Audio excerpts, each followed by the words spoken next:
Bom, pessoal, então agora são 1h30. Como a aula está sendo gravada, eu vou começar o vídeo, então, me identificando para ficar registrado, certo? Então, eu sou o professor Paulo Darnes, do Instituto Federal de São Paulo. Esta é uma aula síncrona do curso de Laboratório de Conversão de Energia 2.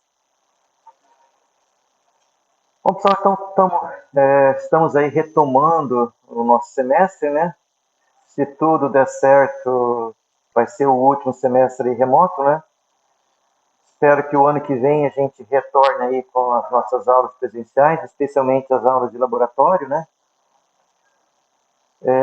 Então, vamos começar nossa aula, dando uma olhadinha como o material está organizado no Moodle.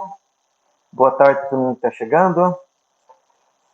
Então, vamos dar uma olhadinha como o material está organizado no Moodle. É muito parecido ou quase idêntico ao laboratório do semestre passado, certo? Então, a organização é muito parecida. Então, vou começar compartilhando aí meu vídeo.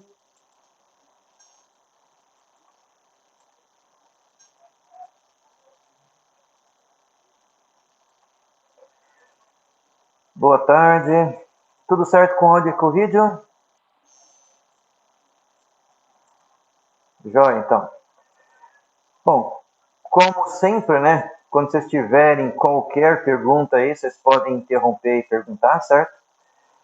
Se vocês optarem por escrever no chat, talvez eu demore um pouco para responder, mas assim que eu identificar que tem alguma coisa nova, eu respondo. Bom, vamos dar uma olhadinha aqui no Moodle, então. Aqui, então, nossa disciplina de Laboratório de Conversão de Energia 2. No quadro de avisos, o link aqui para nossa aula síncrona. Eu vou utilizar sempre esse mesmo link, certo? Para todas as aulas. Você já pode visualizar aqui a aba de introdução e motivação e também aqui experimento 1, certo? O restante experimentos eu vou liberando para vocês aí conforme estamos avançando aí no semestre. Bom, sempre, primeira coisa aqui, primeiro link que tem é novamente o link para acesso à aula, certo? Então, se clicar aqui, vocês vão de novo vir aqui para o nosso ambiente virtual aqui do RNP. Aqui na introdução nós temos então a mensagem que eu enviei para vocês via Swap, agora de manhã, né? E os slides da introdução, que tem algumas informações gerais sobre o curso, né? Tanto no formato PDF como no formato PowerPoint, certo? É a mesma informação em dois formatos diferentes. E mais abaixo aqui, depois que nós processarmos a aula, eu vou colocar aqui o vídeo da nossa aula síncrona, e vocês também têm os vídeos das aulas anteriores aí, certo? Semestres anteriores. Na aba aqui de experiência 1, experiência que nós vamos realizar hoje, né? Nós temos aqui, então, de novo, sempre o link para a nossa aula síncrona, os slides do experimento 1 no formato do PowerPoint em PDF, o roteiro, lembrando que esse roteiro ele foi concebido para uma aula presencial, certo? E as medições que nós teríamos feito no laboratório. Então, com o roteiro e com as medições, vocês vão fazer o relatório de forma similar ali ao semestre passado, né? Geralmente vai ter alguns cálculos para serem feitos, né? Ou gráficos aí, né? Para a gente estar plotando, que é o que vocês vão fazer aí para estar fazendo o relatório. Aqui também tem dois arquivos do MATLAB, que eu rodo uma simulação aí de demonstração. E novamente aqui o material das aulas síncronas dos semestres anteriores, certo?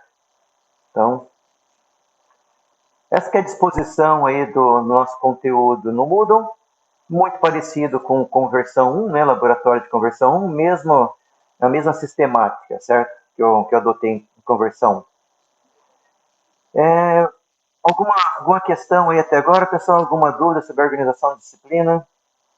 Sobre a organização no Moodle?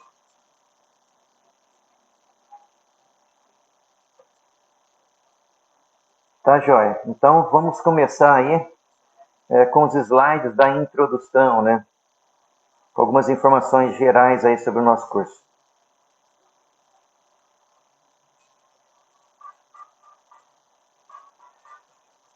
Bom, nós vamos ter então... Opa, estou abrindo aqui errado. Aqui é de conversão 1.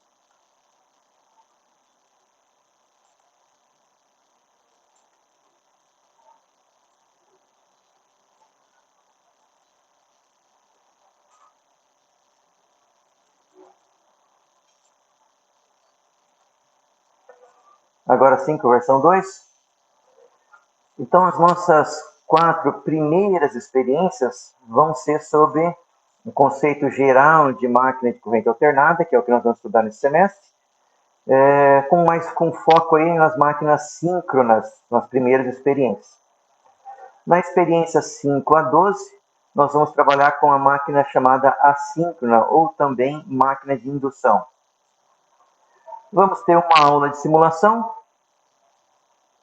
e os pré-requisitos para cursar a disciplina, para ter um melhor aproveitamento da disciplina, é conversão de energia 1 e laboratório de conversão de energia 1, certo?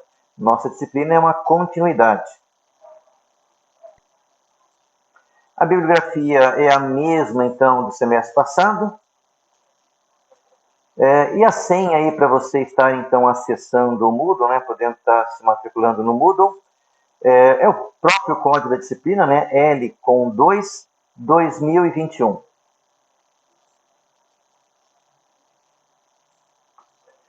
Aqui é o nosso calendário.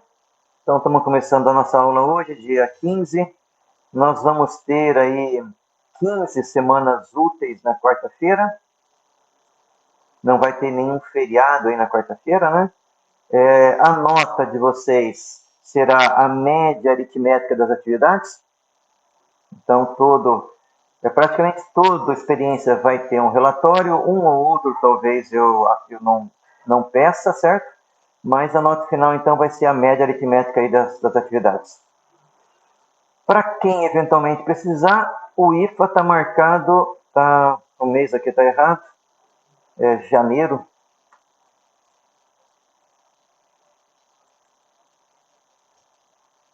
Conferindo aqui. O dia está certo, mas o mês estava errado.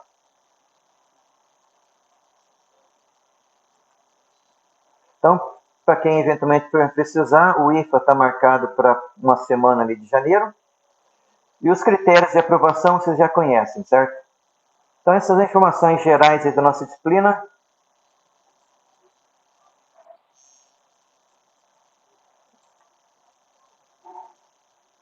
Alguma questão por enquanto sobre calendário, nota? Exatamente o mesmo método do semestre passado, certo? Vocês vão fazer os relatórios, né? E a média de vocês, a nota final, vai ser a média dos relatórios. Lembrando também que a entrega do relatório consta com presença, certo? Eu acho que vai ser entre 9 a 10 relatórios nesse semestre, Daniel. Certo? Os relatórios podem ser feitos em grupo de 3 alunos, né?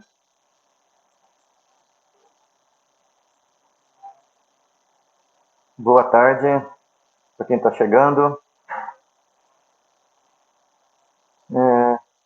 Então tá. Se não tiver mais nenhuma dúvida aí sobre a organização, notas, tal, relatórios, então nós vamos começar então nosso primeiro experimento aí, certo? Vamos começar nossa discussão aí sobre máquinas de corrente alternada, né? Então, semestre passado nós vimos de máquinas elétricas, nós vimos a máquina de corrente contínua, né? Esse semestre nós vamos usar todo o semestre para máquinas de corrente alternada.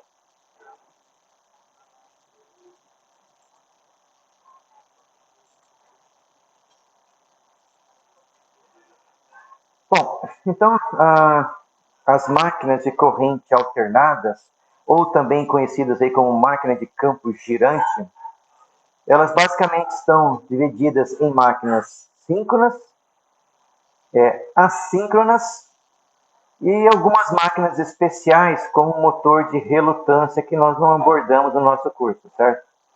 Então, aqui no curso nós vamos estudar máquinas síncronas e assíncronas. As máquinas síncronas, nós temos as máquinas com rotor bobinado, e a maior aplicação dessas máquinas síncronas com rotor bobinado é como gerador. Essas máquinas também podem operar como motor, mas elas são mais aplicadas como gerador, certo?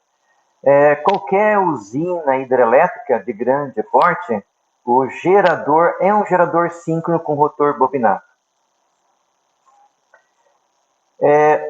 Também temos as máquinas com rotor a imã permanente. Essas máquinas são muito aplicadas no que a gente chama aí de servomotor, certo?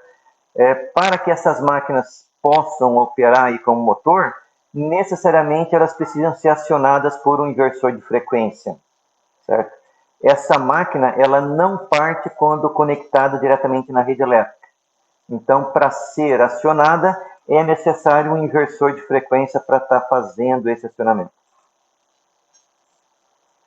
Bom, as máquinas assíncronas, também conhecidas aí como máquinas de indução, elas têm dois tipos de rotor. O rotor gaiola, que é o mais comum aí na indústria, certo? Que a maior parte do seu uso é como motor.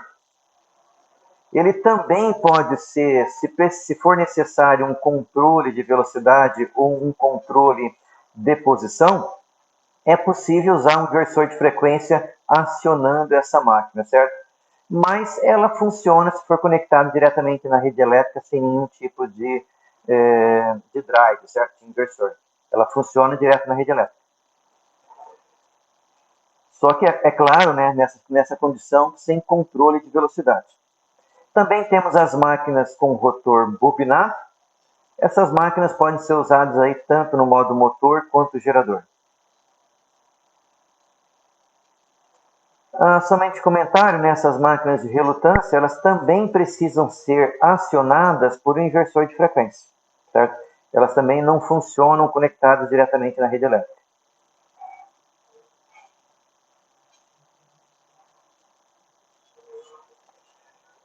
Bom, então, ainda estou falando de forma genérica, certo? Vamos começar a falar agora sobre máquina síncrona. Então, o estator aí da nossa máquina síncrona, ele é trifásico, certo? Onde cada uma das três fases está deslocada 120 graus, 120 graus em relação à fase anterior, certo? Então temos a fase A aqui, 120 graus espacialmente, né, na posição dela no estator, eu tenho a fase B, mais 120 graus eu tenho a fase C, mais 120 novamente eu tenho a fase A, certo? Então esse é um estator, ele é assimétrico, certo? Sempre a bobina A, B e C, elas são idênticas. A diferença está no seu centro magnético, certo? Então, o centro magnético de cada uma das bobinas está deslocado 120 graus. O rotor, que é inserido dentro do motor, ele pode ser um rotor de polos lisos. Nesse caso aqui, nós vamos ter uma bobina, certo? O rotor ele é monofásico, na verdade, o rotor de máquina síncrona ele é alimentado com tensão DC. Ele poderia também ser um ímã, certo? No lugar da bobina. E temos aqui o rotor de polos salientes. Então, no rotor de polos salientes, eu tenho de novo a minha bobina enrolada no rotor. Só que agora, o entreferro, ao longo de uma volta mecânica, ele varia, certo? Então, eu tenho dois polos bem nítidos aqui. Nessa região, o entreferro é pequeno. E aqui, nessa região perpendicular ao eixo da bobina, o entreferro é bem elevado, certo? Então, dois tipos aí de rotores, rotores de polo liso, rotores de polo saliente.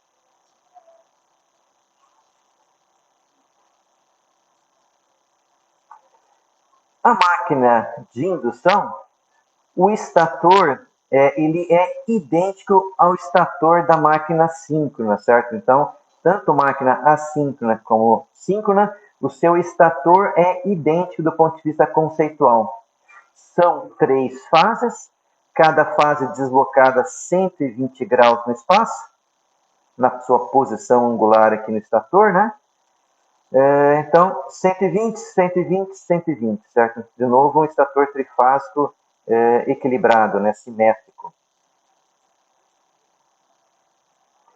Já o rotor aí, então, da nossa máquina assíncrona de indução, ele pode ser um rotor gaiola, chamado aí rotor gaiola. Eu tenho umas figuras para mostrar para vocês.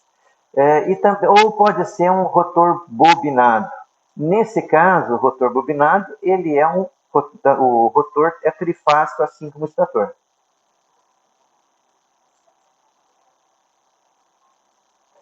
Bom, aqui nós temos a figura aí da nossa máquina do laboratório, né? Na verdade, vocês não viram, né? Então aqui eu tenho o estator aí da minha máquina. Essa máquina é uma máquina assíncrona, é uma máquina de indução, mas o estator é o mesmo estator da máquina síncrona, certo? Aqui nós vemos diversas bobinas, né, uma série de bobinas. Na figura anterior que eu mostrei para vocês, eu representei as fases como sendo uma bobina concentrada, certo? Um solenoide. Mas cada fase ela está distribuída ao longo de várias ranhuras, certo? Quando acaba a distribuição de uma fase, começa a distribuição de outra, certo? Então, nós temos aqui o conjunto dos 3 enrolamentos, certo? Difícil identificar aqui onde começa um e onde termina o outro, certo? Mas aqui tá então nossas 3 fases nesse bolo aqui de fio de cobre, né? Vocês podem observar aqui que nós temos aqui as ranhuras, certo? Onde as minhas bobinas entram.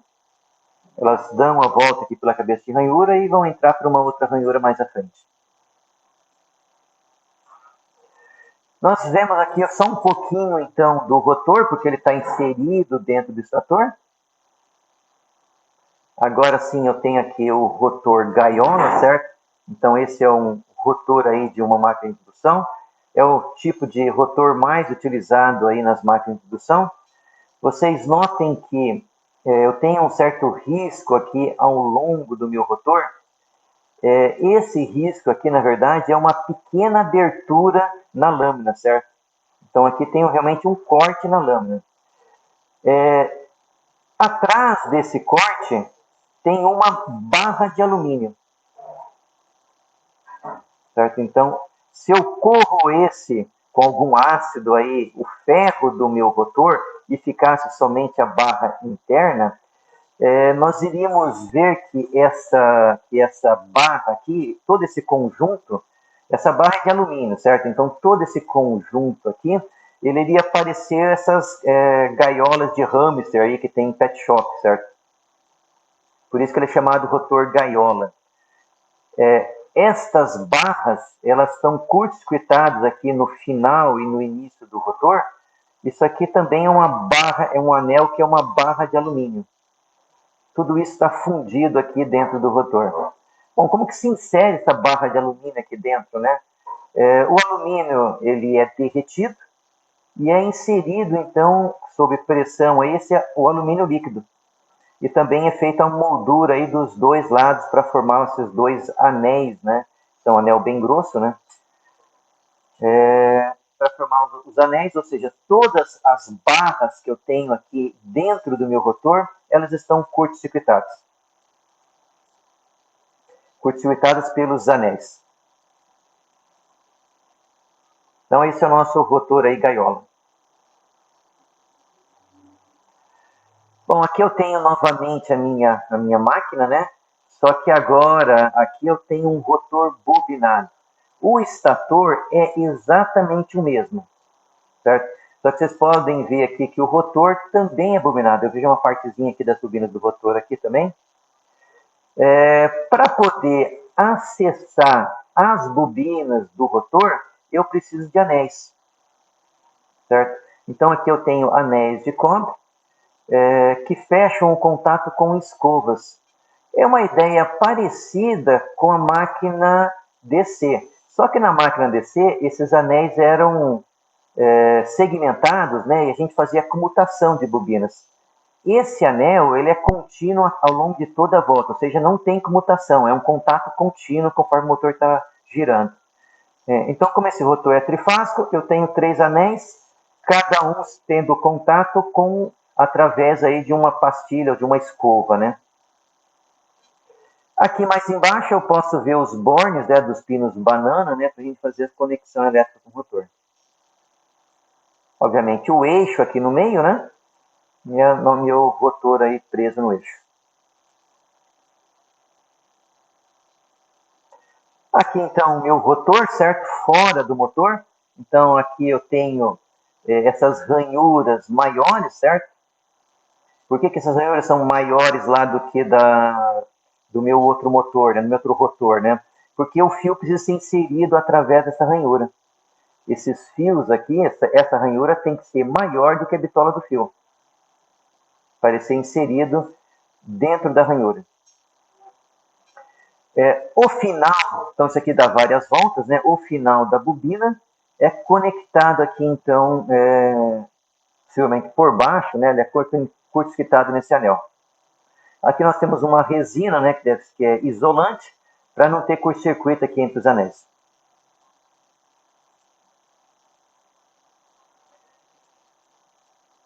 Uma visão aí do sistema completo, né? Então, no nosso laboratório, nós temos sempre 2 máquinas, uma conectada à outra. Aqui eu tenho uma máquina DC e aqui eu tenho uma máquina AC, trifásica AC, né? Então, geralmente, quando eu quero testar essa máquina, eu utilizo essa como máquina auxiliar. Quando eu quero testar a máquina DC, eu utilizo a máquina AC como máquina auxiliar. Então, esse é o nosso conjunto aí do laboratório. Uma visão aí maior aí das conexões do estator.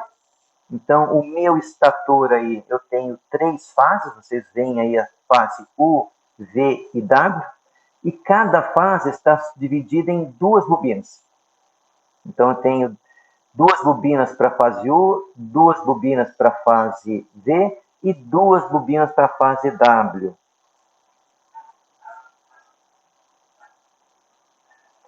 Mais uma visão em perspectiva aí da nossa máquina, certo?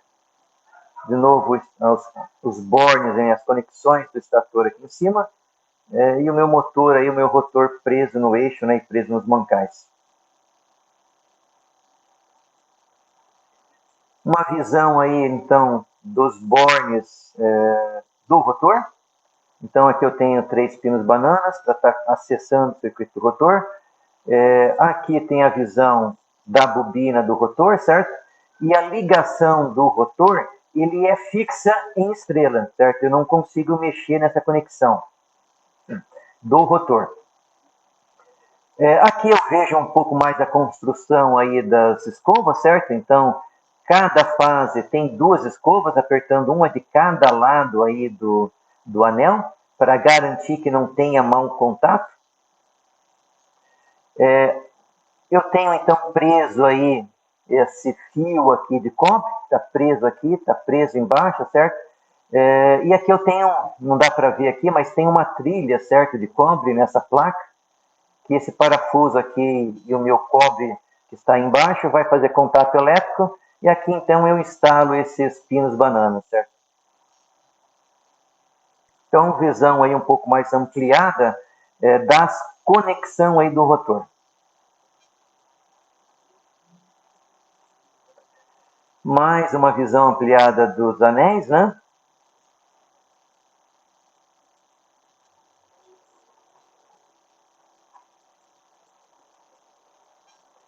Tranquilo até aqui, pessoal?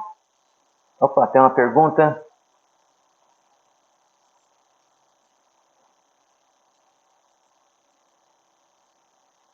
Uhum. Certo. Nós vamos ver isso ao longo do semestre, viu Dúlio?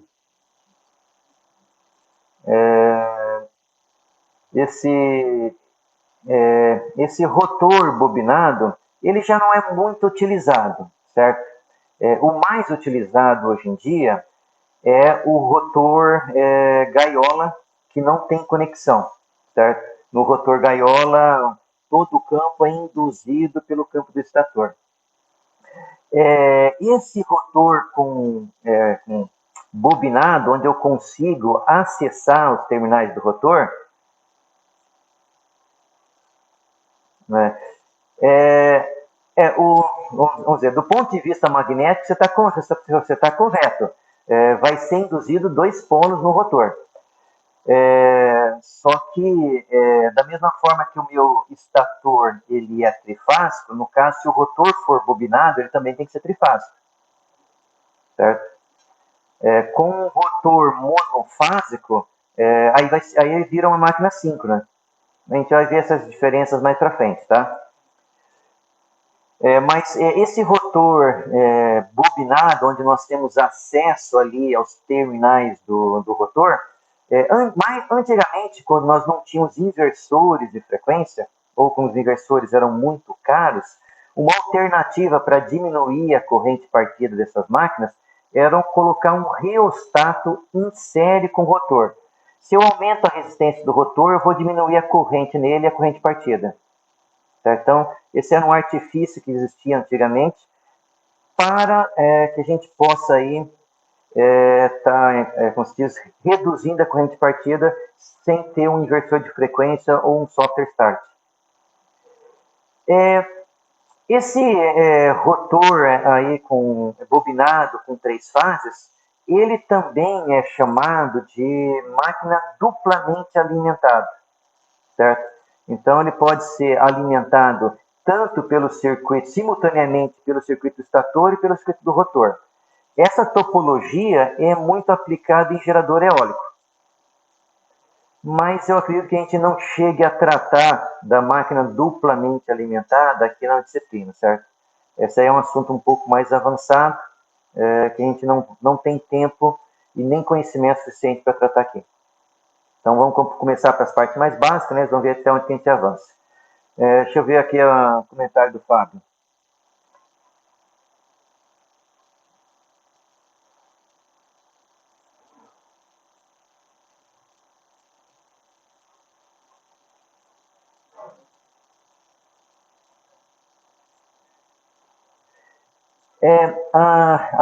Bom, no primeiro ponto, né, é que esse fio de cobre, a gente vê a cor do cobre ali, né, ele tem uma capa que a gente chama de esmalte, certo? Então ele tem um verniz que cobre o fio, que é uma isolação elétrica, certo? Então os fios estão isolados eletricamente. Eu vou voltar numa figura aqui que a gente conseguia ver uma parte branca, né? Deixa eu ver se consigo ver aqui.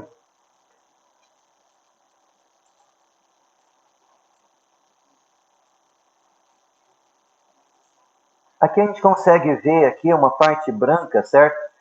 Essa parte branca é um poliéster, é uma espécie de plástico, né? Que isola a ranhura da bobina, ou seja, os meus fios estão isolados, eles são inseridos em uma ranhura, certo? E mesmo assim eu tenho mais uma isolação para impedir que, como esse verniz ele não é assim muito grosso, pode ser que no processo de inserção das bobinas eu raspe ali, né, principalmente no final ali do estator ou do rotor, né, que pode ter algum campo mais vivo ali, né, e eventualmente cortasse a isolação. Então eu ainda tenho uma isolação de plástico para impedir que eu tenha um curto-circuito entre a minha bobina e o núcleo, que é um núcleo de ferro, né? Ferro é condutor, então não posso ter curto-circuito, certo? Então esse é um ponto. Agora, as minhas bobinas, elas envolvem uma outra, elas se abraçam ali, certo? Então existe indutância mútua entre as bobinas, certo?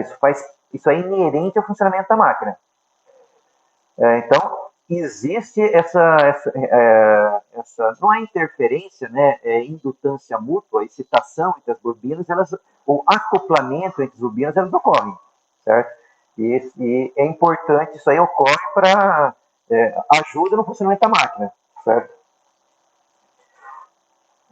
Então, uma outra forma que a gente pode tentar, a gente vai tentar enxergar essa máquina também, é que, bom, são várias bobinas que estão no mesmo núcleo magnético, então fatalmente o campo de uma bobina vai enlaçar, ou pelo menos parte do campo vai enlaçar outra bobina, é como se fosse um transformador, certo? Então nós temos várias bobinas ali que vão induzir tensões umas nas outras, é como se fosse um transformador. O que o transformador não tem é entreferro, certo? No nosso caso ali, rotor e estator, existe um pequeno entreferro para que não haja atrito mecânico, né? Quando o rotor girar, ele não pode raspar no estator. Então, isso é algo que não existe no transformador e tem no motor. Uma outra coisa que acontece entre esse acoplamento entre as bobinas do estator e do rotor é que ele depende da posição. O acoplamento entre as bobinas do estator entre si não depende da posição, porque uma bobina do estator está fixa em relação à outra. Mas entre estator e rotor, depende ali do giro do eixo, certo? Nós vamos tentar entrar nisso ainda também na aula de hoje ainda, tá? Certo, pessoal? Mais alguma curiosidade ou pergunta? Vamos seguir em frente, então.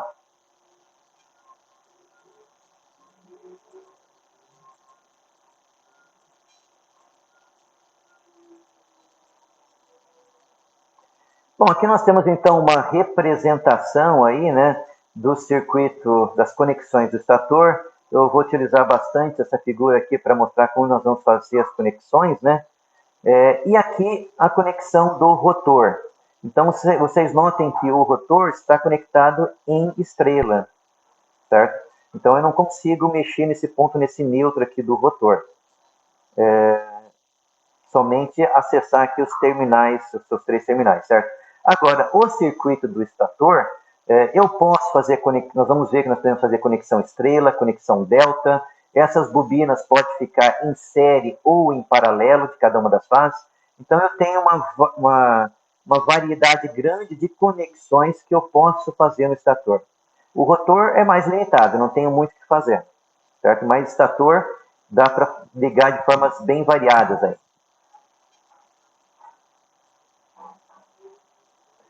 Bom, então a representação que nós vamos adotar do nossa máquina de laboratório, nós temos então o nosso rotor aí bobinado, né, 3 fases.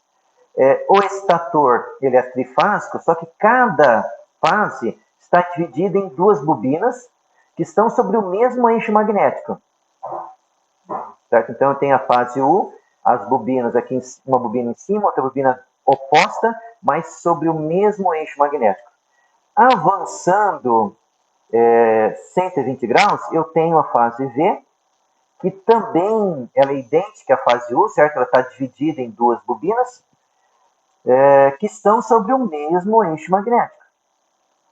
Avançando mais 120 graus, a fase W, que está de novo, né, também dividida em 2 bobinas que estão sobre o mesmo eixo magnético.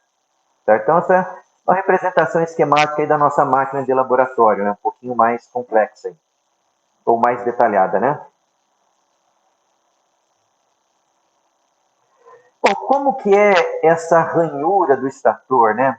Então aqui eu tenho o desenho aqui de um cilindro, né? Então o estator, ele é um cilindro com um furo, né? Onde vai ser inserido o rotor.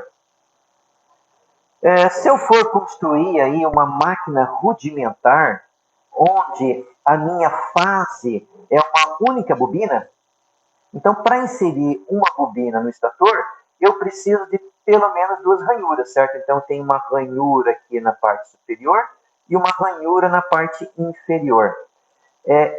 Eu representei por um triângulo porque é mais fácil para mim desenhar, certo? Onde esse triângulo toca aqui a face interna do estator, aqui tem uma abertura, certo? Então, tem uma abertura para que eu possa inserir as minhas bobinas, certo? Então, esse processo aí de inserção da minha bobina dentro do rotor é algo bem interessante.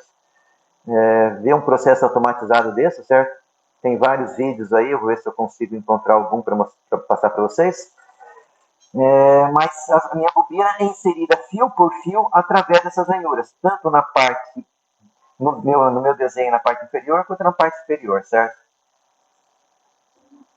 Aqui eu tenho um rotor, né, que também é um cilindro, que é inserido dentro do estator, removendo então. Aqui eu estou representando uma bobina, certo? Então uma bobina é um fio que dá várias voltas, certo? Então é um fio que é enrolado aqui, então ele entra por uma ranhura, dá a volta pelo final do rotor, retorna pela ranhura oposta, dá a volta aqui no rotor e entra na ranhura novamente. Essa bobina, geralmente, ela é enrolada fora do estator e depois, quando ela está formada, ela é inserida por uma máquina fio por fio aqui dentro. Certo? Por isso que essa face interna aqui do meu estator, essa ranhura, ela é aberta, certo? Para que se possa inserir o fio.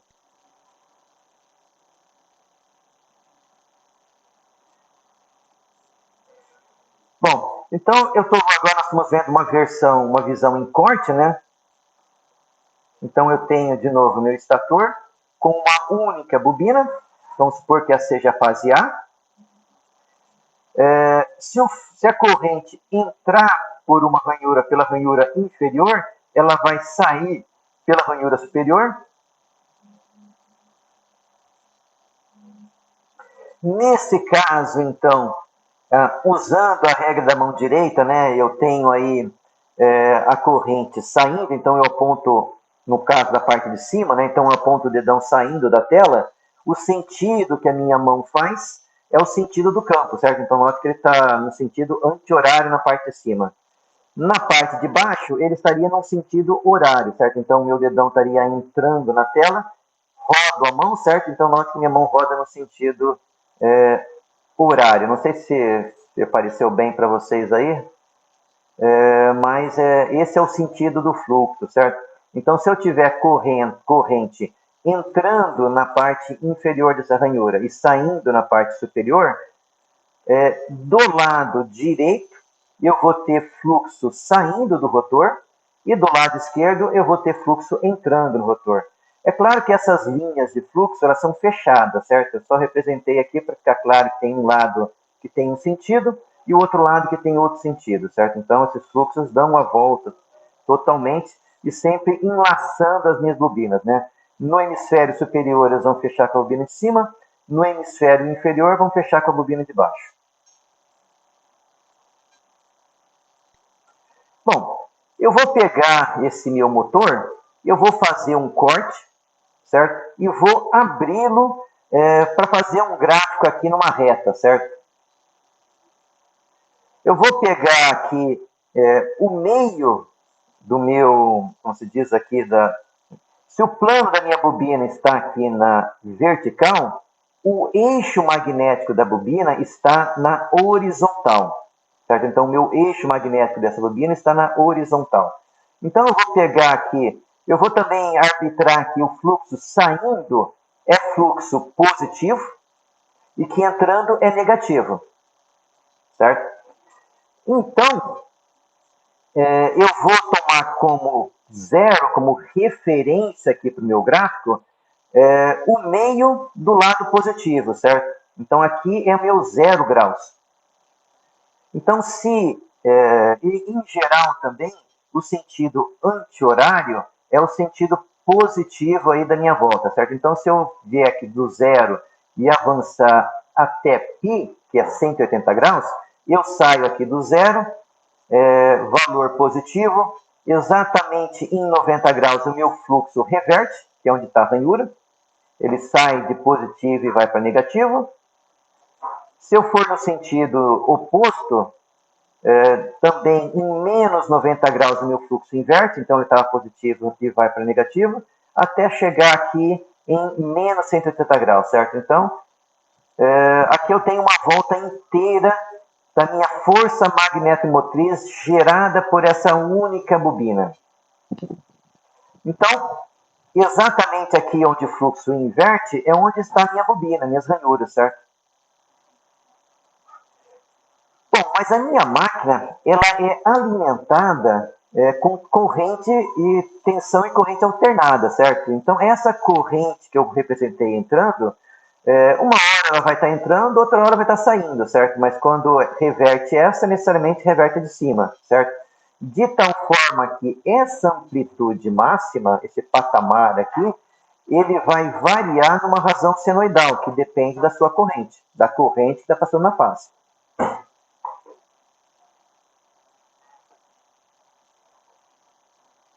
Bom, então, essa seria uma máquina monofásica mais rudimentar possível, certo? Uma máquina que tem uma única bobina concentrada. Mas um motor trifásico, ele vai ter, então, três bobinas. Então, se eu tenho aqui a minha fase A,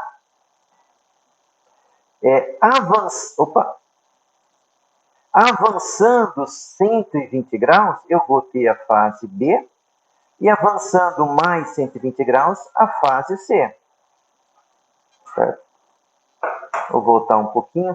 Na verdade, eu vou voltar um pouquinho. Então, a força magnética da fase A, ela tem o seu centro magnético em zero. A fase B, ela vai estar adiantada, seu centro magnético vai estar adiantado a 120 graus.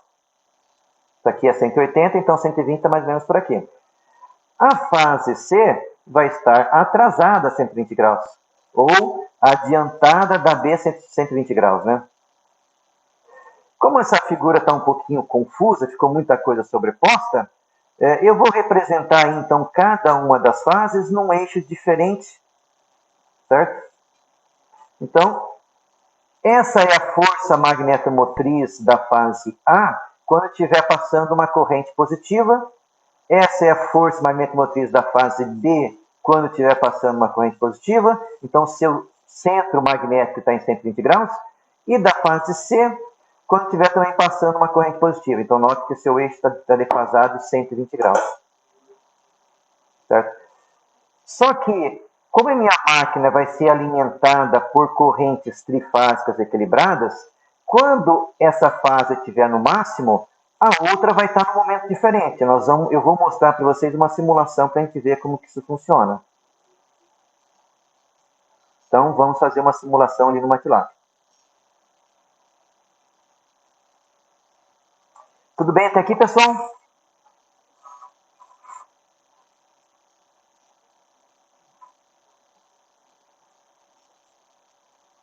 Jóia. Então, resumindo até agora, nós estamos estudando aí as máquinas trifásicas.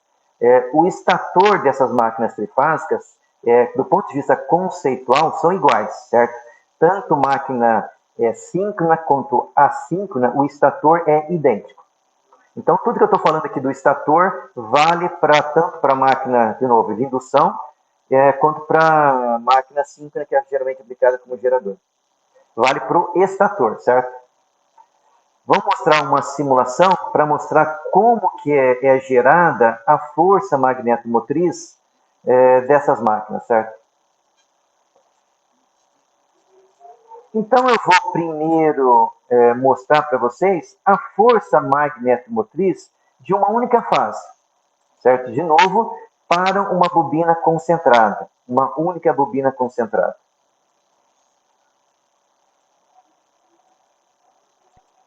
Então, aqui eu tenho a fase A, certo? Está passando uma corrente senoidal. Então, por isso que o valor do máximo dela está variando, né? Então, quando a corrente é positiva, essa parte aqui está positiva. Quando ela fica negativa, a corrente inverte, né? Senoidalmente, ela vai aqui para o lado de baixo, né? Então, isso aqui é a força magnetomotriz de uma única bobina concentrada, né? Uma bobina concentrada. Vou colocar para rodar mais uma vez. E aqui eu tenho a corrente, né? Então, a corrente aqui da fase em azul, né? Uma corrente senoidal.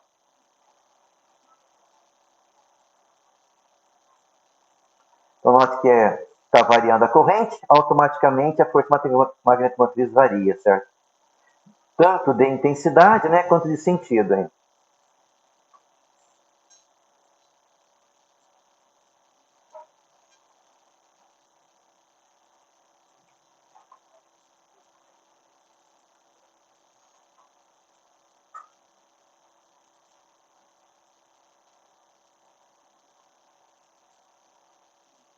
Joia.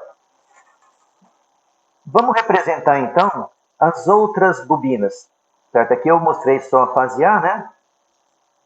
Vamos colocar mais duas bobinas aí juntas, então.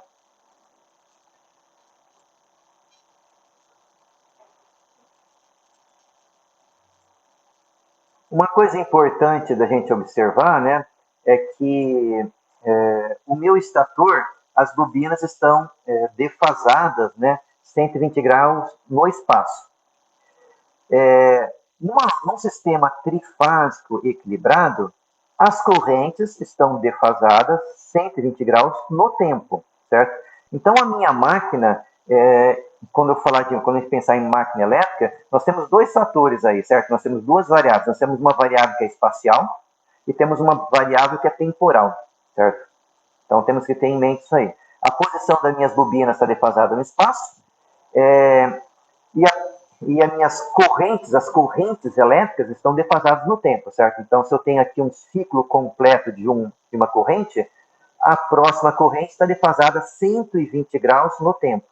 E a próxima mais 120 graus, certo? Então, isso aqui são correntes de um sistema trifásico equilibrado.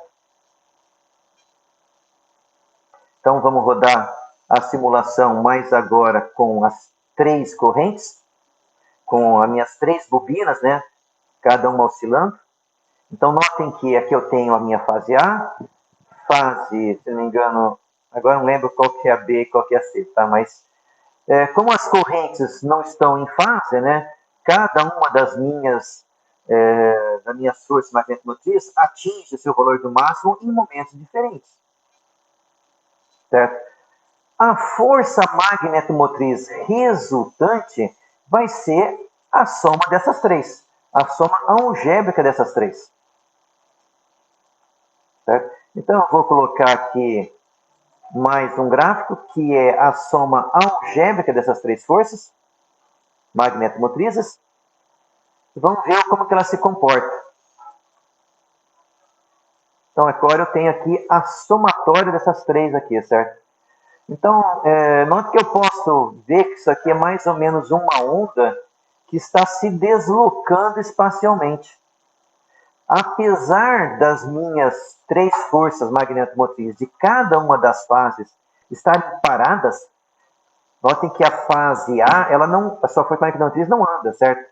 Mas o somatório das três juntas se desloca.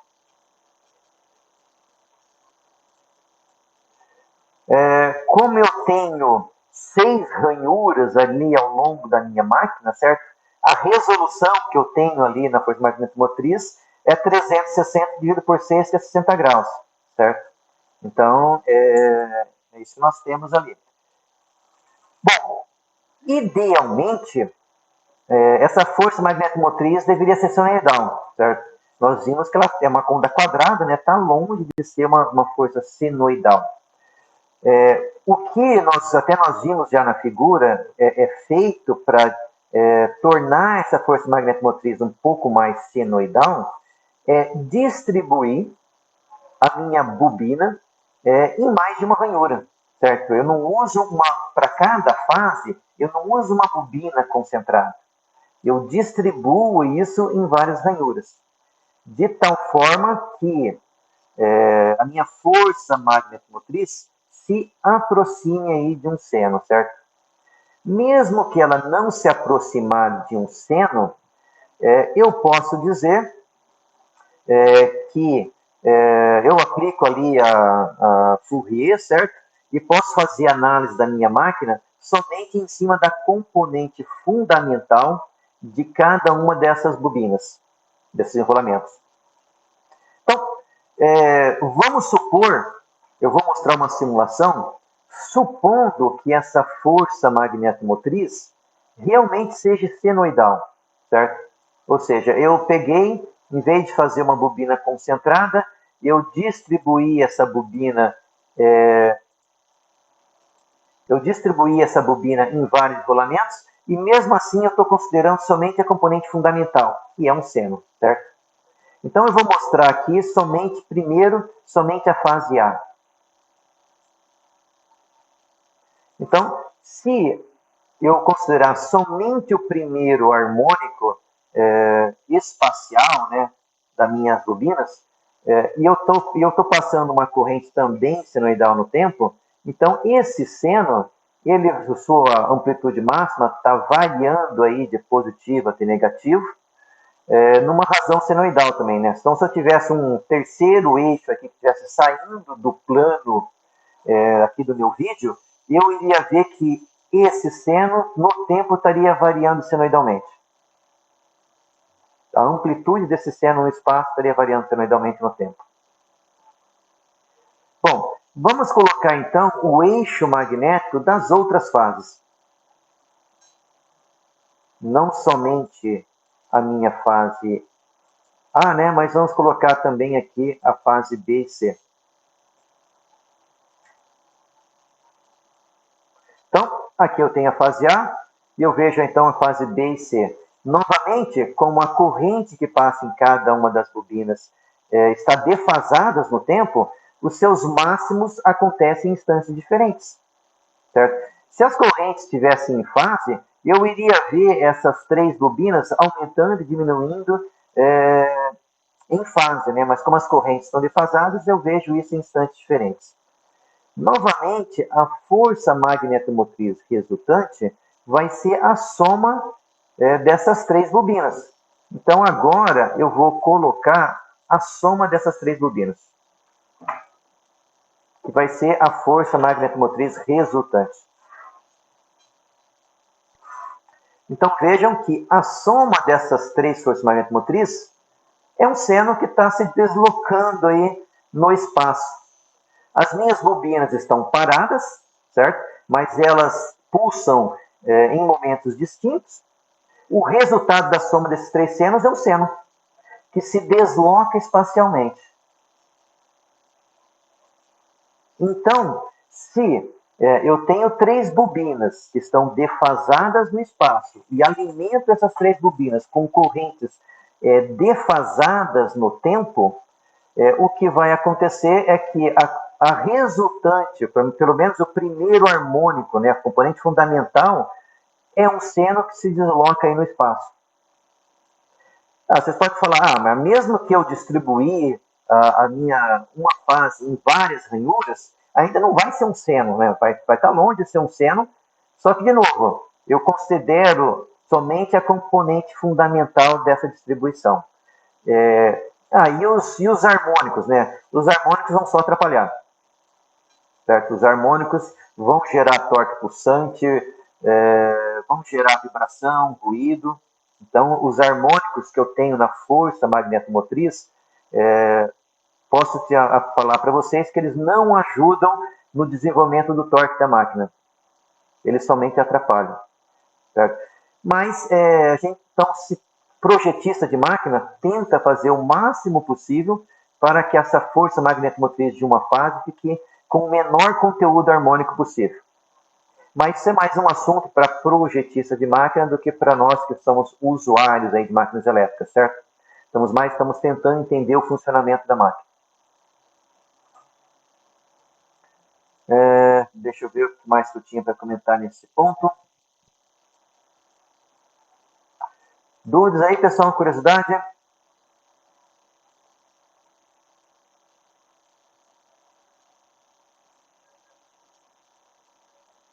Então tá jóia. Vamos voltar lá para os nossos slides, que agora eu vou mostrar para vocês como que fica a força magnetomotriz de uma fase quando eu distribuo essa fase em mais de uma ranhura, certo?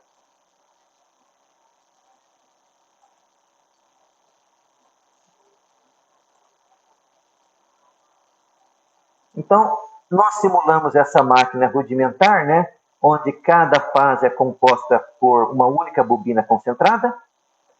Então, a força magnetomotriz de cada uma das fases é uma onda quadrada, certo? O eixo magnético de cada fase está deslocado no espaço 120 graus. E as fases, elas estão fixas no estator, certo? Em relação ao estator, elas não movem, certo? Então, o que cada uma dessas fases faz é pulsar. Como a corrente entre que passa em cada uma não está em fase, o valor de seus máximos acontece em momentos distintos. Eu lembrei uma coisa que eu queria mostrar para vocês que é interessante. Eu estava esquecendo, lembrei agora. Toda vez que eu quiser variar o sentido de rotação de uma máquina, tudo que eu tenho que fazer é inverter dois fios. E eu vou mostrar como que isso ocorre, certo? Eu vou pegar aqui nossa simulação novamente. Eu vou pegar a simulação do seno, certo? E vou inverter aqui o que é corrente A com corrente B. Então, isso aqui eu vou passar a chamar de C e isso aqui de B. E vamos rodar a simulação de novo. Ou seja, eu inverti a corrente A com a corrente B. Você só viu um comentário aí?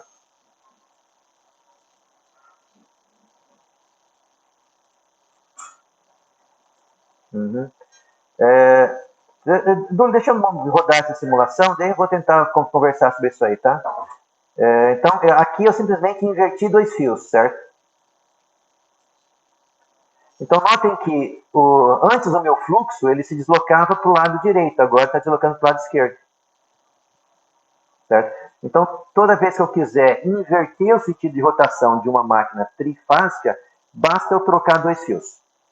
Quaisquer dois fios, certo? Se eu tivesse trocado... Agora, se eu trocar novamente dois fios, por exemplo, aqui eu vou trocar o A com o C. Ela vai voltar a girar no sentido normal.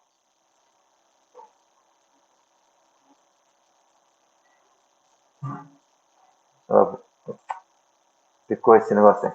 Então ela voltou a girar no sentido normal, certo? Então toda vez que eu inverto dois fios, quaisquer dois fios, a minha máquina inverte o sentido de rotação.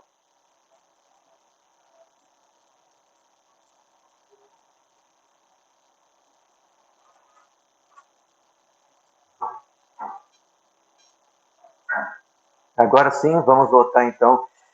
No caso dessas bobinas não concentradas, as bobinas intermediárias precisam ser também diferentes para gerar força magnética motriz.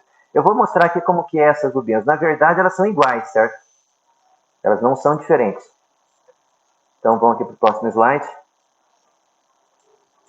E, novamente, eu vou representar somente uma fase, tá? Então, eu peguei aqui a minha fase A e dividi ela agora em três bobinas, certo? Então, eu tenho aqui uma bobina passando aqui, a outra nessas duas ranhuras e a outra nessas duas ranhuras, certo? Só que a corrente que passa nessas três... Então, aqui está o tracejado e o pontilhado, certo? Então, esse tracejado maior, ele está adiantado. Isso aqui é o ângulo de uma ranhura, certo? Então, é esse ângulo aqui, que vai depender da quantidade de ranhuras totais. Possivelmente, se eu tenho 6 ranhuras para a fase A, eu vou precisar de mais 6 ranhuras para B e mais 6 ranhuras para C, certo? Então, essa minha máquina vai ter aí 6 vezes 3 ranhuras, 18 ranhuras. Então, pegar 360 e dividir por 18, nós vamos ter esse ângulo aqui, certo? Bom, como é a mesma corrente que está passando na fase A, em todas as ranhuras, é exatamente a mesma corrente, então essas três forças magnetomotrizes aqui, de cada bobina, é uma onda quadrada, certo? Então, eu tenho uma onda quadrada aqui. Eu falei que sentido anti-horário é positivo, né? Então, adiantado aqui eu tenho uma outra, e atrasado eu tenho mais uma, certo? A força magnetomotriz resultante é a soma. Então, a soma dessas três forças magnetomotrizes me dá isso aqui. Certo? Então, em preto aqui, certo? Eu tenho a força magnetomotriz resultante dessas minhas três ranhuras da fase A. Notem que tudo isso aqui vai passar a mesma corrente em fase. Então, isso aqui vai aumentar e diminuir em fase. Infelizmente, eu não fiz ainda uma simulação com essa força magnetomotriz, certo? O que vai acontecer é que, em vez de ter 6 partes ali, né, que estão pulsando na resultante, eu vou ter 3 vezes mais, uma resolução 3 vezes maior.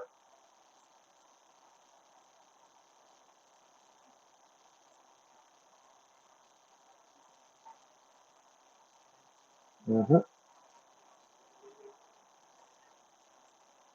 Tranquilo, Dully, não sei se era essa a tua questão ali. Então eu distribuo a minha bobina em mais uma ranhura, mas é a mesma corrente que está passando em cada uma delas, certo?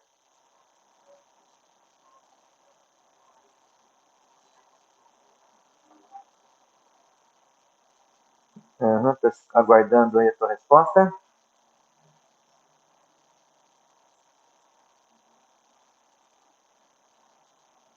Não, não precisa, certo? Motor monofásico, nós vamos ter uma experiência bem no final do semestre, costuma fazer isso, certo? A bobina ela é distribuída e você vai variando o número de bobinas que você tem em cada ranhura. Eu já vi isso em motor monofásico. Em motor trifásico, em geral, é sempre o mesmo número de espiras.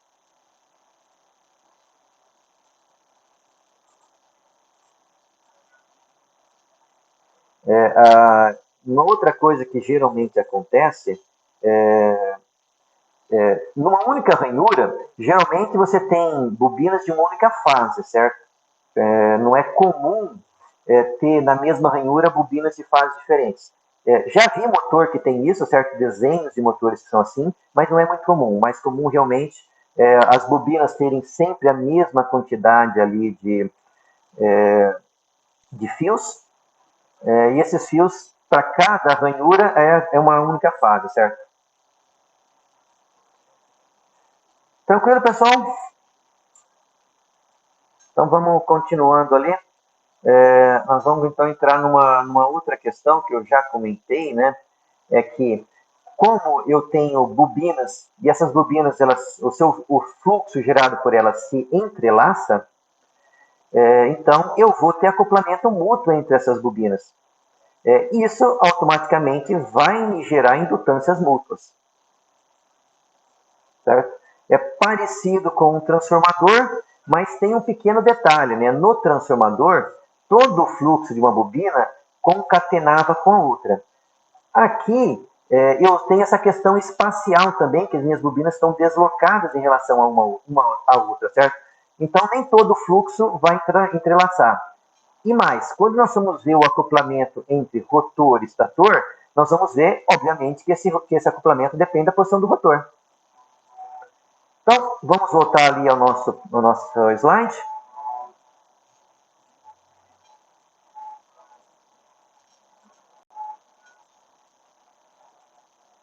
Vamos ver então como que é o acoplamento, por exemplo, entre a bobina A com a bobina B.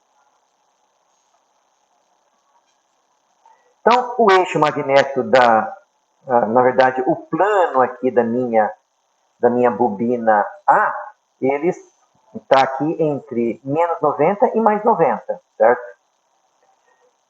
O centro magnético da minha bobina B, ele vai estar cruzando aqui a fase A, certo? Na verdade, eu estou mostrando aqui agora o centro magnético da fase A, certo? Então, esse é o plano da fase A, esse é o centro magnético do plano da fase A. Então, representei aqui minhas duas bobinas da fase A, seu centro magnético. O plano da fase B, ele está deslocado 120 graus.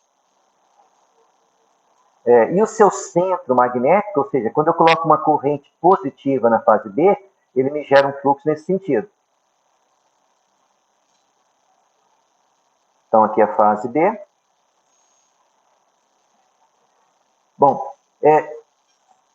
então, se eu não aplicar corrente na fase A, aplicar somente corrente na fase B, o fluxo que vai concatenar com a fase A, o fluxo da B que vai concatenar com a A, tem esse formato. Notem que eu tenho aqui fluxo negativo e tenho fluxo positivo. Na maior parte do tempo, na maior parte aqui da espacial, eu tenho mais fluxo negativo entrando. Na média, isso vai dar um fluxo negativo.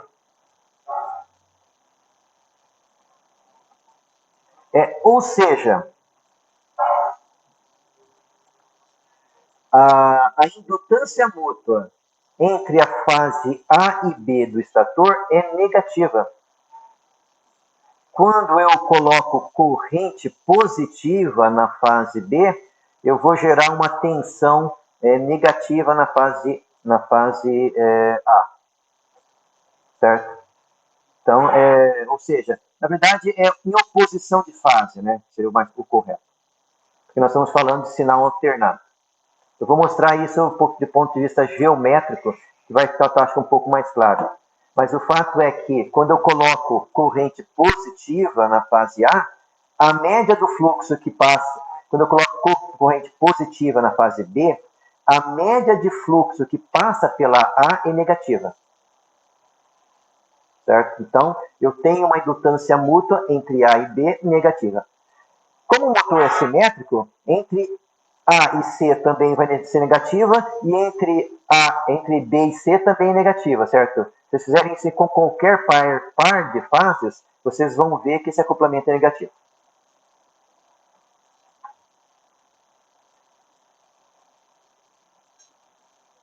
Vamos continuar aqui com o nosso slide.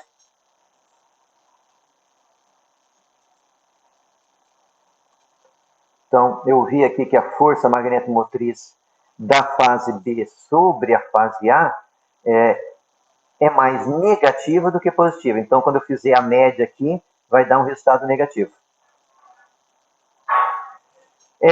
Entre a fase... Vamos ver agora o inverso, certo? Quando eu coloco corrente na fase A, como que esse fluxo concatena com a fase B? Então, estou colocando aqui o fluxo da A sobre a B. De novo, eu tenho uma parcela de fluxo positivo cruzando aqui o plano da minha fase B, mas eu tenho mais fluxo negativo cruzando o plano do B.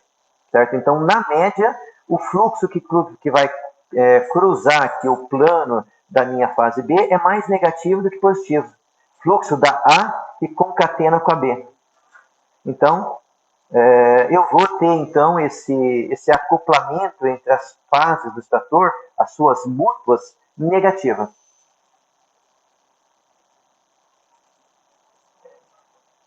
Opa, tinha mais um desenho aqui. Então, mostrar, de certa forma, vou tentar mostrar agora a mesma coisa de forma mais geométrica também, certo? Então, representando a minha fase A com uma solenoide, aqui então eu tenho o eixo magnético da fase A. Aqui então, quando eu colocar corrente positiva na fase A, eu vou ter então um fluxo nesse sentido. Quando a corrente inverter, eu vou ter o fluxo no sentido oposto. Bom, para a fase B, o seu eixo magnético está defasado 120 graus. Quando eu colocar a corrente positiva na B, o sentido do fluxo é então aqui para baixo e para a esquerda, né? Bom, se eu quiser saber como que um fluxo impacta a outra fase, uma fase impacta a outra, eu tenho que fazer o seguinte. Eu tenho que pegar, por exemplo, eu quero saber qual que é o acoplamento entre a fase B com a fase A. Então, eu tenho que pegar aqui a projeção da fase B sobre a fase A. E vocês notem que a projeção do fluxo da fase B sobre a fase A está no sentido inverso da fase A. Ou seja, novamente, eu estou mostrando para vocês que esse acoplamento é negativo.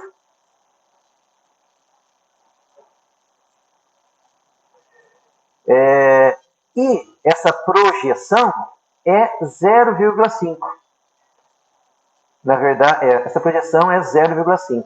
Ou seja, eu espero, do ponto de vista teórico, que a indutância mútua entre a fase A e a fase B seja menos 0,5.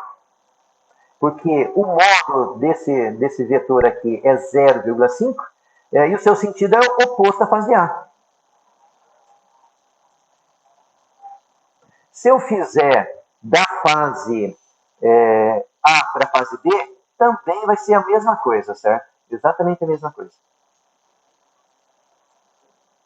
Bom, se a indutância de uma única fase, Nós já vimos essa fórmula no semestre passado, certo? A indutância de uma bobina, então, no caso aqui de uma fase do meu estator, ele é o número de espiras ao quadrado dividido aí pela relutância do circuito, certo? Bom, se essa indutância mútua, se essa indutância própria de uma fase, a indutância mútua vai ser a metade. Menos a metade, na verdade, é porque eu disse que ela é negativa.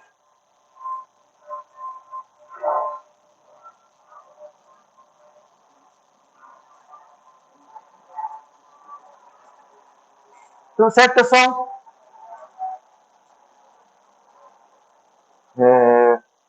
Eu acho que essa questão ficou clara, né? Eu sei que é algo um pouquinho complexo aí, né? Bastante informação em primeiro dia,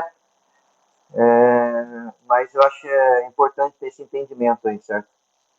Então, o que é conclusão? Cada uma das fases tem sua indutância própria, que depende somente do seu número de espiras e da relutância magnética do circuito, e a indutância mútua entre as fases do estator é fixa, do ponto de vista teórico, é menos 0,5 do valor da própria indutância própria. Bom, isso porque, apesar de todas as bobinas terem o mesmo número, esse acoplamento também depende da posição, certo? Nem todo o fluxo da fase A concatena com a fase B e C, né? Então, por causa disso, nós temos essa relação aí. Vamos ver, então, como que é o acoplamento entre uma bobina no rotor com as do estator.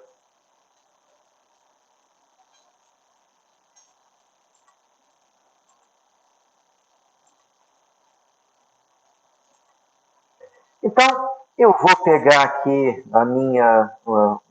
meu estator, certo? Então, trifásico, né? A minha fase A, eu estou colocando o seu centro magnético aqui na horizontal. Eu vou pegar um rotor com uma única bobina. E se o rotor for trifásico, eu posso fazer essa análise bobina por bobina e vai dar o mesmo resultado, certo? Então, vou pegar o primeiro caso, quando o rotor está alinhado com a fase A. Certo? Então, quando eu coloco corrente positiva na fase A, eu tenho esse fluxo aqui na horizontal para a direita, e quando eu coloco corrente positiva no meu rotor, nessa bobina do rotor, eu tenho um fluxo exatamente na mesma direção, certo? A indutância mútua, se todo o fluxo da fase A concatena com a fase do rotor, a indutância mútua é o produto NS por NR dividido aí por RG. A relação de transformação, NS por NR. Certo? Se eu pensar isso aqui como um transformador, eu coloco fluxo aqui corrente na fase A, isso vai me induzir tensão aqui na fase R do rotor, certo? A relação de transformação é essa, né? E a indutância mútua aí, esta aqui. Agora, se eu girar o meu rotor, a projeção do rotor com a fase A começa a diminuir. Certo? Enquanto esse ângulo for maior que zero, não coloquei aqui, de ter colocado um limite. No caso aqui de 45, né, eu tenho essa dada projeção. Então, a minha indutância mútua continua sendo NS/NR por RG, vezes o cosseno do φ, porque o cosseno aqui entre o ângulo do estator com o rotor me dá a projeção do meu eixo magnético da fase R sobre a fase A, do rotor, né, sobre o estator. Quando esse ângulo for 90 graus, cosseno de 90 é zero. Certo? Ou seja, não existe projeção da minha bobina do rotor sobre a fase A. Então, aqui a indutância mútua é zero. Eu posso colocar qualquer fluxo aqui na fase A que não vai ser induzido corrente na fase ou tensão na fase do rotor. Se esse ângulo for maior que 90 graus, mas menor que 180, certo? Agora, esse acoplamento vai ser negativo, mas continua sendo cosseno R aqui, certo? Porque ângulos maior que 90 graus, o cosseno é negativo. Então, essa indutância mútua entre rotor e estator, ela depende da posição do rotor e ela varia cossenoidalmente, certo? Uma razão de cosseno. Por quê? Porque quando os dois estão alinhados, o acoplamento é máximo. Quando for 180 graus, o módulo vai ser máximo, mas o acoplamento vai ser negativo. E o mesmo, né, é um espelho, né, do outro lado aqui, né, de 0 a menos 180 é um espelho, né. Esse acoplamento entre a fase R e a fase B. Bom, se isso aqui é cosseno, também vai ser cosseno, mas como a minha fase B está deslocada a 120 graus, eu vou ter aqui um menos 120 graus. Simplesmente vou ter um deslocamento dessa fórmula.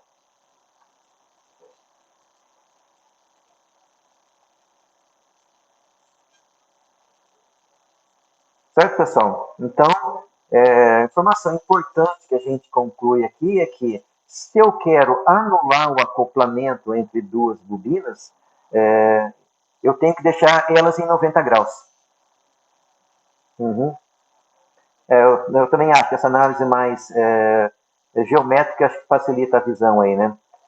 Uma outra coisa que uma informação importante para nós aí, se eu quero, eu tenho dois fios, certo? Fios elétricos aí, ou um fio elétrico e um fio de comunicação, de telefone ou de internet, certo? Se eu preciso fazer com que esses fios um passe perto do outro, a menor coisa que eu faço é fazer com que eles passem em um ângulo de 90 graus. Certo? Se eles passarem num ângulo de 90 graus, eu vou estar diminuindo o acoplamento que eu tenho nesse condutor elétrico com o meu sinal de comunicação.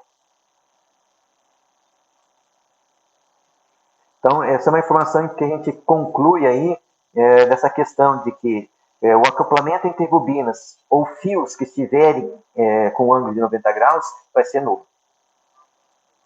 Então, isso é algo importante para reduzir ruído aí, né? Entre acoplamentos aí, né?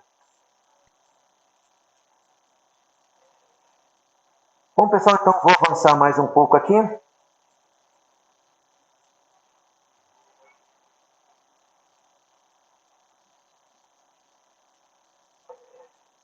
Bom, o experimento que nós realizamos no laboratório, nosso objetivo aqui, então antes de eu mostrá-lo, é medir a resistência e a reatância de cada uma das bobinas do meu motor. Nós também medimos, vou mostrar depois os resultados das medições, certo? O acoplamento entre essas bobinas. Se vocês lembram que nós fizemos, ou pelo menos tivemos aula sobre isso no início do semestre passado. Quando, a ideia era ver como colocar bobinas em série ou paralelo, certo? Era preciso conhecer as polaridades, então nós vamos ver isso. Pensando então que o meu motor é um transformador, porque eu tenho várias bobinas sobre o mesmo núcleo magnético, nós também vamos medir a relação de transformação entre essas bobinas. A polaridade, né, e a relação de transformação. Então, relembrando aí, né, como que nós medimos resistência, né? Então, para medir resistência de uma bobina, nós sempre usamos tensão DC. Por que não usar o ohmímetro, né? Pegar lá o multímetro, colocar no modo de resistência, né, e medir. Porque geralmente esses ohmímetros, a menor escala deles é 200 ohm. Os que nós temos no nosso laboratório lá, no nosso almoxarifado, a menor escala de medição é 200 ohm. Essas bobinas vão ter aí um ohm, certo? Uma resistência bem baixa. Então eu não teria uma precisão boa utilizando o ohmímetro. A não ser que eu tenha um ohmímetro que meça a resistência nessas faixas, certo? Mas a maneira alternativa, então, é aplicar tensão e corrente DC. Eu sei que a reatância, quando eu coloco tensão DC, é zero, então eu só meço a resistência. Então, relação entre tensão e corrente, para tensão DC, vai me dar, então, a resistência. Como a bobina, na verdade, é um circuito RL, né? Se eu aplicar tensão AC, razão aí entre tensão e corrente AC vai me dar, então, a impedância. Lembrando, então, que a impedância é um número complexo, onde a resistência é a parte real e a reatância é a parte complexa, isso forma um triângulo retângulo, onde a hipotenusa, que é a impedância, ao quadrado é igual à soma dos quadrados dos catetos, né? Então, se eu tenho aí a resistência e a impedância, eu posso calcular a reatância. Calcular a reatância aí. Conhecendo a reatância, eu posso calcular a indutância. Joia? Bom, para fazer isso, né? Fonte de tensão, voltímetro e amperímetro. Se a fonte estiver aqui com tensão DC, eu vou estar medindo a resistência. Se a fonte estiver com tensão AC, medindo a impedância. Daí, no restante, faço os cálculos. Uma outra coisa que nós fazemos nesse experimento é medir a relação de transformação. Para um transformador, essa relação de transformação só depende do número de espiras. No caso do motor, além do número de espiras, né, ela também depende da posição. Então, a gente já viu que entre duas fases do estator, elas têm o mesmo número de espiras, mas essa relação de transformação vai depender do ângulo e deve, do ponto de vista teórico, essa relação de transformação é menos 0,5. Certo? Então, nós podemos medir a relação de transformação entre duas bobinas e também podemos medir a polaridade, certo? Para eu mostrar que esse acoplamento entre duas fases é negativo, eu preciso fazer essa questão da polaridade, certo? Então, vocês lembrem que se eu quero ver a polaridade entre duas bobinas, eu aplico tensão em uma, curto-circuito dois terminais da bobina, se imenso os outros dois terminais, certo? Então, curto-circuito dois terminais das bobinas e meço a tensão entre os dois terminais. Se a diferença, a tensão que eu medi aqui for a diferença entre as duas tensões, essas duas bobinas têm a mesma polaridade.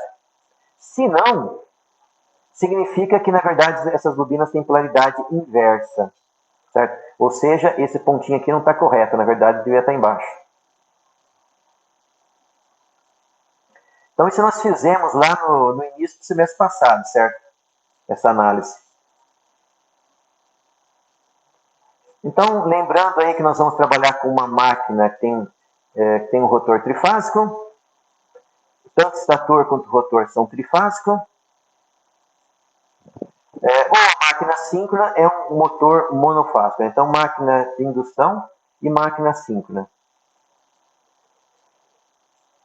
Então, nesse experimento, nós medimos aí relação de transformação entre as duas bobinas da mesma fase. Quando a gente souber a polaridade dessas bobinas, eu posso fazer a conexão de uma fase. Quando eu conhecer isso aqui, eu vou então medir a relação de transformação entre uma fase com fase U e fase V. Então, primeiro, na verdade, a resistência e impedância das bobinas de uma fase e também aqui do rotor. Depois nós vamos medir a polaridade e a relação de transformação. Primeiro, entre as duas bobinas da mesma fase. Quando eu conhecer como ligar uma fase, eu vou fazer isso para uma fase do estator em relação a outra fase do estator. E por último, entre uma fase do estator com o rotor. Certo? Então, antes de fazer essa relação de transformação entre as fases, eu preciso conhecer como conectar essas duas bobinas da mesma fase do estator, certo? Com os resultados das medições, o que vocês vão fazer no relatório, né? Então, é calcular a resistência, calcular a impedância, a reatância, a indutância para cada uma dessas bobinas aqui.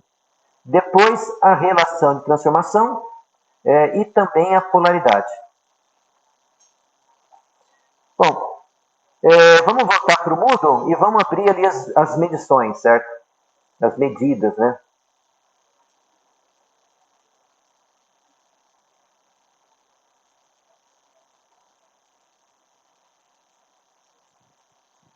medidas.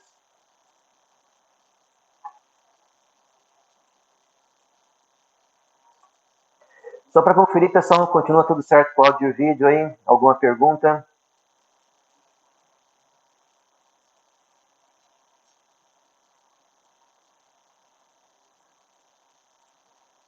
Joia. Então vamos ver lá as medições que foram obtidas nesse experimento, certo? Bom, então foi alimentado aí o terminal 1 e 2 da fase U com uma tensão DC de 1,4 volts e eu obtive aí uma corrente de 1,5. Ou seja, essa resistência vai dar um pouquinho menor que 0,9, né? Um pouquinho menor que 1, né? A próxima bobina, que deveria ser idêntica, porque são duas bobinas da mesma fase, as bobinas são iguais, com uma tensão aí de 2 volts, eu te obtive a mesma corrente, certo? Bom, por que dessa diferença, certo? Bom, eu posso atribuir essa diferença a resultado de medição, né? Ou também qualquer problema que eu tenha ali em qualidade de contato, já justifica aí essa diferença, certo? Então, na hora que eu estou medindo ali as ponteiras, algum contato que não estava tão bom, já pode dar essa diferença. Mas essa resistência de cada uma dessas bobinas está então aí na faixa do 1 ohm, né? Um pouquinho maior, um pouquinho menor. Já a resistência de duas fases, então se lembrem que o rotor está conectado em estrela. Eu não consigo medir uma única fase do rotor, certo? Então eu tenho que pegar aqui dois terminais e eu vou medir então duas fases em série. Então foi aplicado 1.7 e obtinha com 1.7 volts eu tive 1,5. Então a resistência de duas fases em série um pouco maior que 1 ohm. Cada fase vai ter, então, uma metade. Outra coisa que nós fizemos foi aplicar tensão, primeiro DC, né? Depois AC. Então, notem que para obter uma corrente de 1,5, eu tive que colocar uma tensão AC maior, certo? Então, notem que essa tensão foi um pouco maior. Ou seja, a reatância é maior que a indutância. Primeira parte do experimento, tabela 1 e 2. Segunda parte, medir então a relação de transformação. Então, foi aplicado 10 volts na bobina 1 e 2, terminais 1 e 2, e medir tensão aqui no 5, 6. Então, com 10 volts no primário, que é o 1, 2, se mediu 3 volts no secundário. Eu esperava 5 aqui, certo?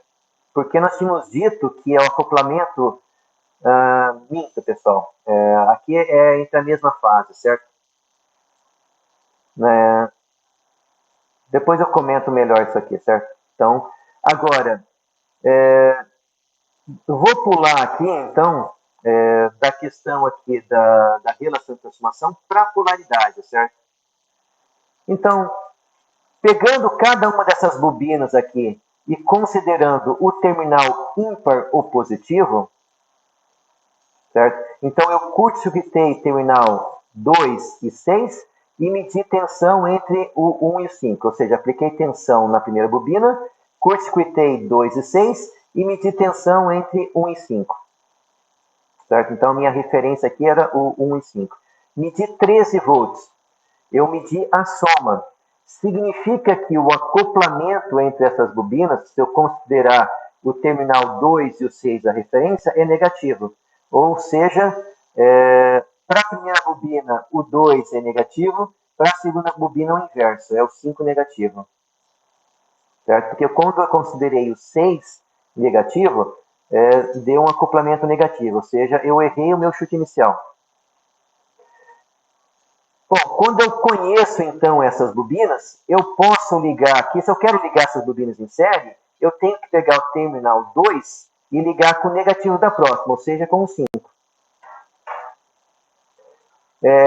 Fazendo então isso da fase U para a fase V, e eu vou considerar o terminal 1 de cada uma, o positivo, de novo deu a soma.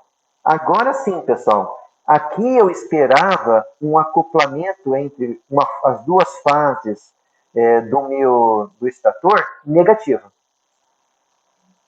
Ou seja, se eu peguei a soma, significa que essa polaridade era negativa.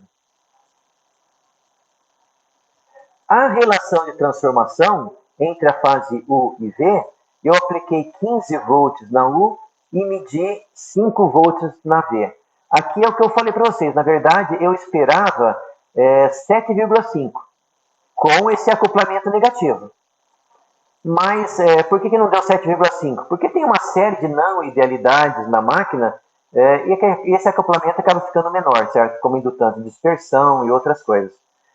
Mas esse acoplamento tinha que dar menor do que meio, certo? Menor do que a metade. Com um acoplamento negativo. Por último, entre a fase U com o rotor, o que foi feito foi aplicar 15 volts na fase do estator, girar o rotor até obter o máximo acoplamento. Então, nós fomos lá mecanicamente, ali com a mão, né, girando, até pegar o valor máximo de tensão. Certo? Como por enquanto eu não estou medindo polaridade, esse máximo poderia ser o máximo positivo ou negativo, ainda não sei a polaridade. Mas eu arbitro aqui o valor zero. Então, apliquei 15 volts no estator, girei o rotor até obter a tensão máxima, e arbitrei essa posição mecânica do rotor como zero. Se eu girar 90 graus em relação a essa posição, o valor de acoplamento que eu vou ter de tensão induzida é zero.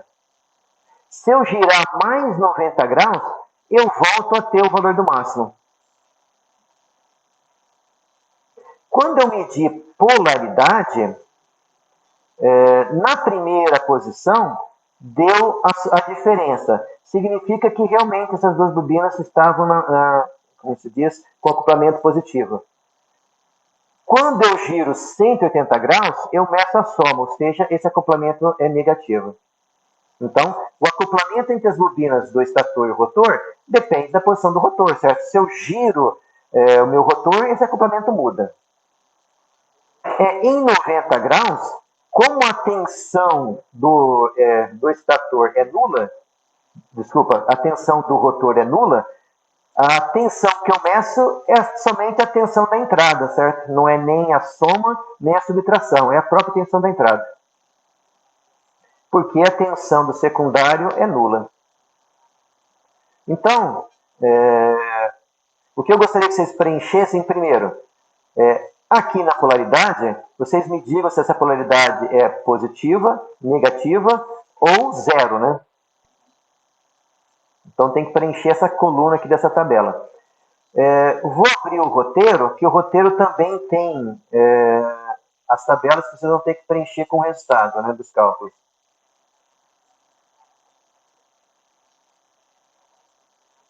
Meu computador está um pouquinho lento. Agora sim. Então aqui no roteiro tem a mesma boa parte da teoria, né, que eu já passei para vocês nos slides. As medidas foram passadas aqui nesse... também foram passadas para vocês, certo? Então vocês têm esse resultado das medidas. Vocês precisam preencher então a polaridade e também as tabelas com os cálculos aqui, certo? Tabela 5, tabela 6. Então aqui tem o valor da resistência, da impedância, reatância e indutância que vocês precisam calcular. A relação de transformação. A polaridade está nessa primeira, está na tabela 4 que vocês precisam preencher.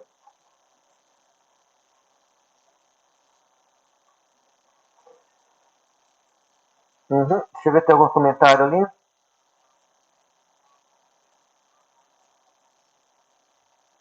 Eu acho